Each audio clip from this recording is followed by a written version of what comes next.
application is for an automated sectional garage door to a side carport at 15 Samuel Mortimer Close in Cattersfield. Members will know the site very well, although it has altered to the better extremely well. Samuel Mortimer Close is on the former Hinton Hotel site. The application property sits in the northwestern corner here, number 15, which is known as plot 24. The property has a side attached carport here, with its rear and front garden and a parking space here to the front. The Titchwood Abbey Conservation Area runs roughly where I'm showing the cursor here. It sort of divides through between the house and the carport. This is the scheme. Plot 24 is actually rather different from neighbouring properties. It's the only property with a three-sided carport. So it has a rear and two sides and a rear elevation, but an open front. The majority of other carports in development were designed to drive through. See here, giving the occupiers the opportunity to park a second vehicle to the rear of their property. There's also some car barns as well, which are 4-storey barns. So this is the carport. So you'll see, to all intents and purposes, it actually looks like a garage, but without a door. So with the sectional garage, the sectional door to the front and side. This is the property. The carport here. And this is, I've just run through, I've taken some photographs. These are the other carports that I spoke about that have got two sides with gates at the back to enable parking, driving through and parking to the back. And 2 examples here, here, and down. So you'll see the difference with the application property.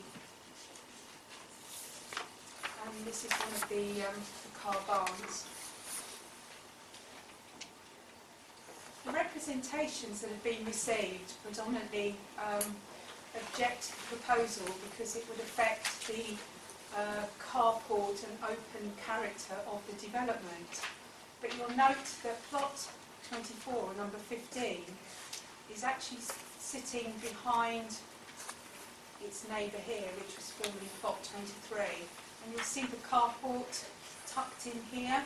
So once the sectional garage door is actually on the carport, it won't actually be dominant within the street scene.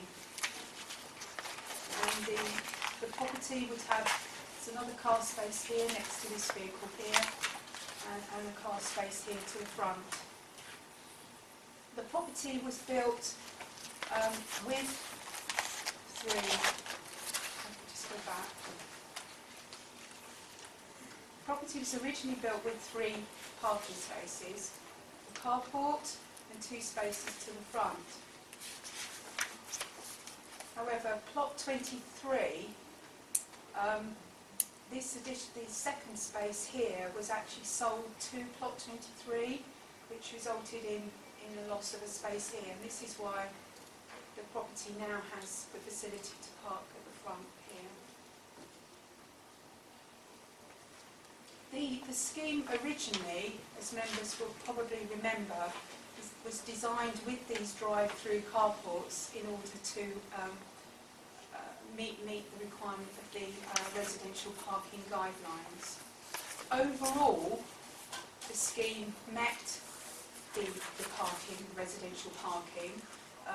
There are unallocated spaces here and here, which will become available once the care home is completed. And there are a couple of other unallocated spaces as well.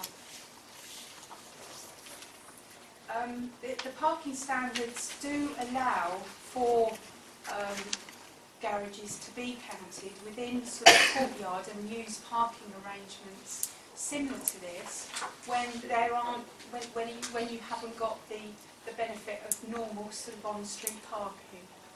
So in light of that, on balance, officers felt the proposal was acceptable and it's recommended to you this afternoon, Chairman.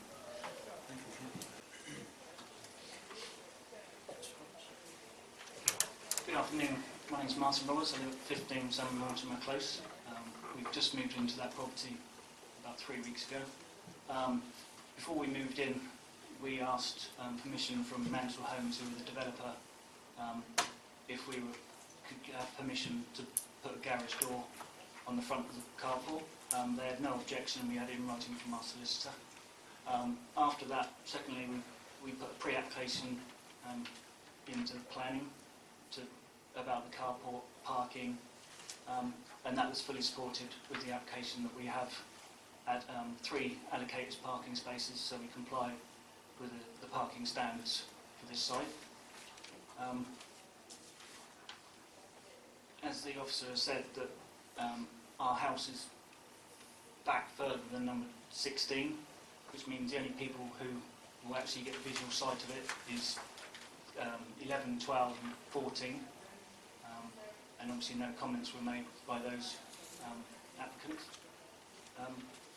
Also, as the officer has said, that it's not a carport as in the other ones on the development, as it's only got one opening. All the others are drive-through. We have put a loft in the garage already, so we can secure stuff in there, but it's not lockable, it's just a loft hatch. So we want to put a door on it for security. We will still use it for parking, but it's just we're looking to put a sectional garage door on what is a garage without a door on it. That's it, thank you.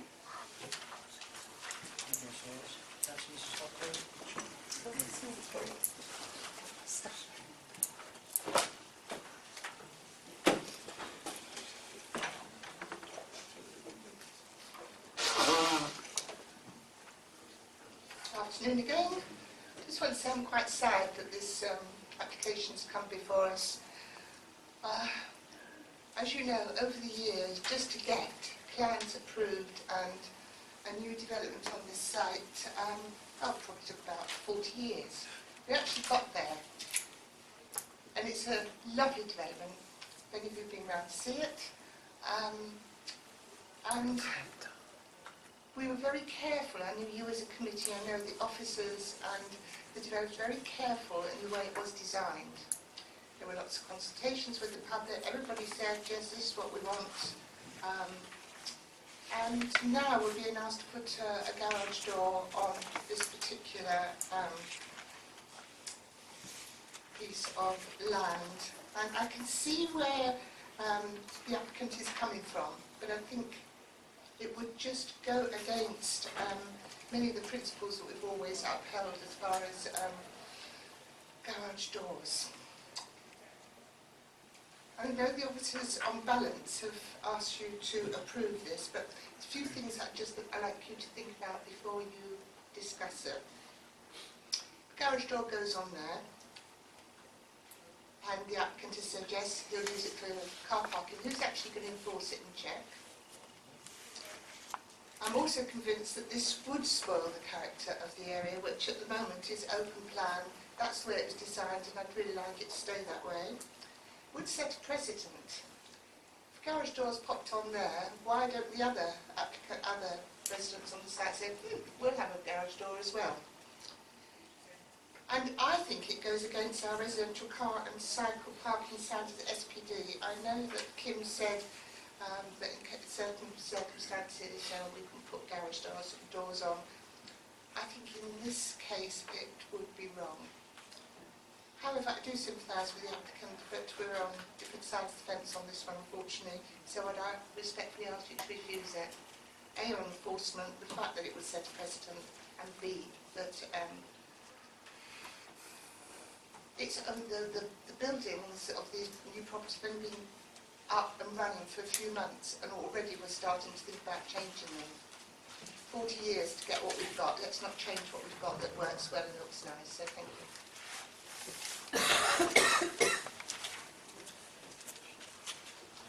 All in, I tend to agree with what Mrs. Hockley said. I mean, we went on site visits, didn't we, where we went down to exactly that sort of setup, where there were 3 walls, effectively, and a roof, and there were already garage doors waiting to be installed. Now, I think I'd take the precedent more than I'd take... the character, I don't... Over in that corner, I can't think who's going to go and say, oh, look, one's got a garage door. That's not the problem. It's the possible precedent it sets when we start getting all these applications to put garage doors on. We've barely got the parking standards we need, certainly very little parking for visitors, etc. And, as Connie said, the problem is, how do we enforce it being used as a garage before it starts to be full up with stuff, and then the cars all over the road and the parking from people coming to visit. So I assume I've taken half of your points, but I mean we've been here before, and that's what concerns me. Well, I'll go around the table. Councillor Swanburne. Actually, Chairman, if we can have the photo up again a bit, sort of the front. Oh, yeah, okay. Oh, did you want to look at the actual? This one? Yeah, I mean it's a pretty awful looking space. I actually think it would. I don't think it's what the applicant is after. I actually think it would look better with a pair of doors on that match the front doors of the property. If you go to Kindred, to the one that shows the front door of the property as well. I agree with everything that you've said, Chairman, about setting a precedent and the like. Normally, I totally agree with you. But something that was in keeping with the front door of the property, I think would actually look better than the black hole we've got there now. I think that we shouldn't have allowed that. How wide is the garage, Kim? I've also seen it incredibly narrow, such that I'm not sure you could park many cars in there and get out. And one of our members knows about garages you can drive your car into but can't get out of. You can't open the door.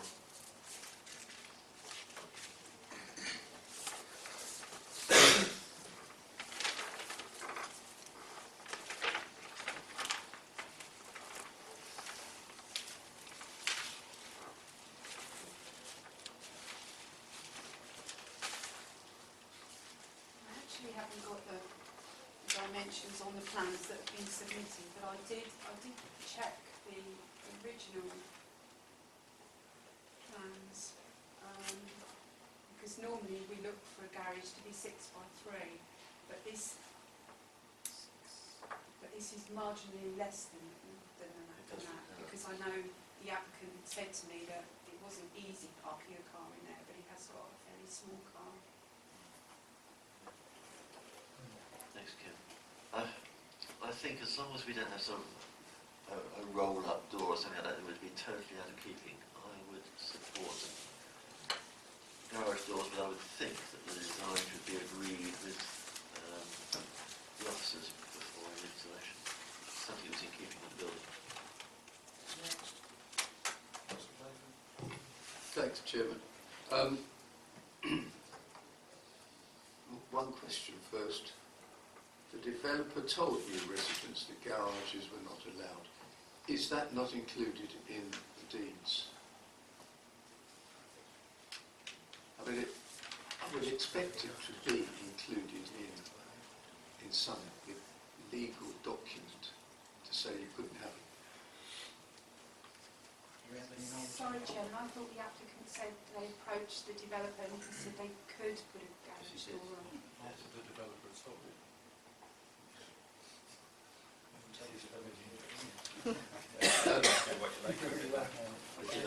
Okay, Chairman, the only point, I don't see any great harm in having a door there, especially as they can't get out the other end. I do worry about the width of it. I had a very nice placing double garage in Whiteley that I could drive my wife's little car into it, but she couldn't get out the car. That was design. Kept it quiet. Thank you, Chairman. Yes, I mean, I think like you, Peter's Row sort of springs to mind where we looked at and saw the garage doors waiting to be put out. Just as clarification, we talk about 3 spaces at the moment, so it's one in the garage, one in front, and where's the third one? In front of the garage, here. So 1, 2, and the third one's here. Oh, I see, in front of the house Yeah, itself. in front of Okay, the house. It's fine. still have 3. Yeah. No, I think I'm the same as the chairman, actually. I think I'd be opposed to this for the very reasons the chairman said, actually. Because we all know what happens with garages, with the door on, it will be full of everything else other than a car. And equally, as Councillor Mr Tockley said, how do you enforce it at the end of the day? Thank you. Thank you, Chairman. I agree that it's unenforceable. Our guidelines say that parking should be to the side and rear, and not dominate the front. I'm not suggesting that one parking place dominates the front, but they should be at the side or rear. When I call me a snoop, but when I came past here, it had a fridge, washing machine, microwave, and fence panel in the garage. So It's only just moved in. it's not going to take a car. And I think the precedent is that as soon as that goes on, the rest of them, there are 2 houses opposite, they'll do the same, and it's just going to set a precedent. And it's not just there, it's these other places. Yeah, and I agree with Councillor Mrs Hockley, it is a lovely development, it is a very, very pleasant development, and the regulations or the rules on the parking SPD were set and took a long, long time, as we all remember. And it looks an extremely attractive development, and I just feel we're going to have then 1 car parked across the front of it, it won't be used, the garage, and the precedent will be set. Councillor Evans? Thank you, Mr Chairman. I personally think it's essential that the space's use, only sensible use, remains as a car space. And the closing off, I think, will almost inevitably lead to what happens to all garages which are closed off unless they use the storage spaces. And in terms of this, the totality of this development, it would adversely impact, because I think it would be a precedent and others would want to do the same. And then in terms of the adherence to our parking standards, that would be totally shot, and every available space within this development would have cars parked all over it. So I would not agree with this. And on occasions, this panel in the past has actually tried to put condition on garages that they're going to be used for car parking. A totally meaningless condition insofar as we can't monitor it and we certainly can't enforce it. It is unfortunate that there's a new tenant and the applicant's purchasing solicitor appears to have been unaware of the original planning condition. Whether it was a legal statement in the deeds or not, I don't know. The development's comment, well, as I said, I wouldn't have expected anything else other than having sold it. They've sort of ceased to retain this type of interest in this overall development. So I will not support the recommendation. Councillor Evans? Yes, thank you, Chairman. The difficulty I have is, on the one hand, I believe that people should have rights to do things with their property. And I suppose I also take Councillor Swanberg's point that it's tucked away and perhaps not have any demonstrable harm. But the problem is this, or 2 problems. One is that this development was designed to be a news stroke village development, picking up something of the history of Caddisfield, maybe even Titchfield. And villages and mews don't have garages, so it actually would alter the concept of this development. And as other people have said, I'm afraid there are people around this borough who use their garages for storing junk. And unless we have an enforcement officer who will go around on a daily basis, it's not going to work, is it? We can put a condition on, but people may well, not this particular one, but in other places in the borough, people may well use their garage for junk. So I'm afraid I will also not be supporting the recommendation. Thanks, Joan. In principle, I don't have a problem with putting a door on the front, but, and I think the big but is that what the space behind that door is going to be used for. Now, as set out in the design of the whole estate, that was a car parking space. And once you put a door there, you've got no control over what that space is used for. And that is the big issue to me. I think also too, it will be setting a precedent, is that I almost bet a pound to a penny before very long, those who've got the two sides, open at the back and open at the front, will be coming forward and asking to build a wall at the back and then a door at the front, providing a sealed unit which could be used for any particular purpose. So I'm afraid, though, as I say, in principle, I don't have a problem with the door going there.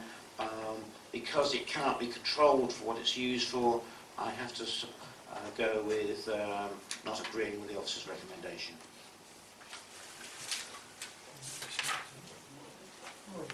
Why not? I'm closest to you. Yeah, I think the important element of this is the uniformity of the site. And although the other parking spaces, call them what you will, have another purpose because you can drive through and into the back of the premises, which doesn't apply in this case, but even so, I was a bit disappointed when we looked at Peters Road because, and I fear this may well become the same, is that it became a storage place for building materials, redundant bits of household goods and stuff. And so that may be an argument for having a door on. But I think that it is important in this, the concept of having carports rather than garages with doors on is something that was well thought out in the original design and should be maintained.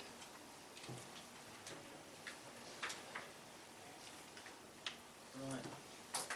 Could I ask a question, Jim? On the last application we looked at, we couldn't, although it wasn't satisfactory to many people's eyes, or if anybody's eyes, we couldn't refuse it because we hadn't got anything obviously to any reason.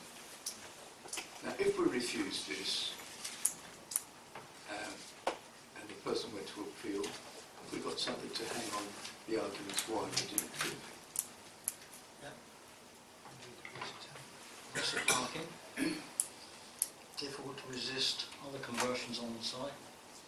Precedent for other locations where there are open days. Okay, okay. And anything else anybody could think of? But I would take it those are the main reasons. Yeah. I think it's design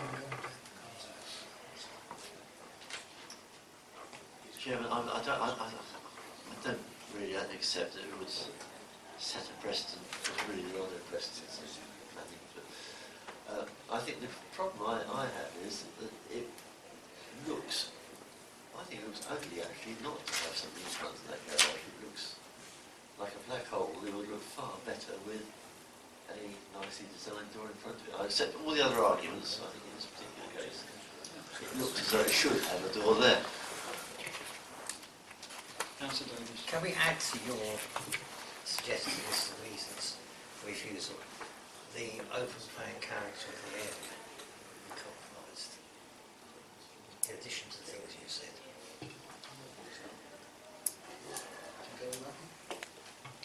Chairman, it's going to be the views of members on this one. I mean, the debate that's gone on so far, it's quite clear that it's the potential loss of the car parking space, because the applicant's clearly told you it's their intention to keep this parking, but as you say, if the house changes ownership in the future, you can't be sure exactly what's going on inside the garage once there's a door on it. Members are clearly also worried that it could set a precedent, i.e. if other houses on the estate come forward saying we'd like to do the same, at that point would you resist it if one's already happened? And then you've got the suggestion from Councillor Davies, Chairman, is there a sort of like an integrity almost to the estate? Is it got a design approach, all of them are open except this one, and if you fill one in, is it going to be harmful? So I think that's a judgment of the members. I mean, there seems to be two views on that. One is it's harmful if you lose one of them, and you've got Councillor Swanborough's view that actually it would look better with something there rather than just leaving an opening. So It's a judgment call for members on that particular point. Councillor Price? Okay.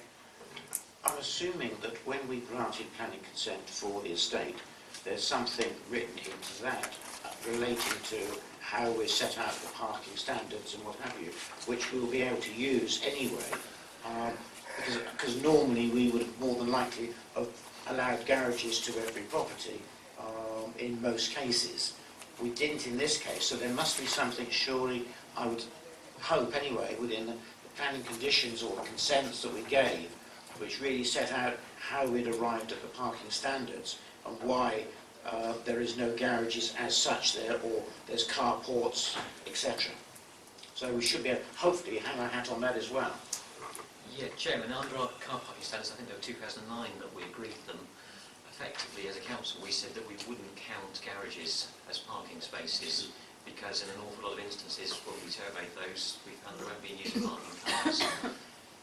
There is some flexibility in it, so as Kim explained, where you've got new style developments, that gives you an opportunity to use a more flexible approach to accepting garages or not.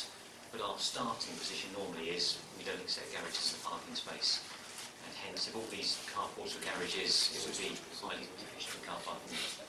But, Mr. Chairman, the point I was trying to make is that within the consent that we gave for that estate, there must be something in there about it, surely, as a condition or something.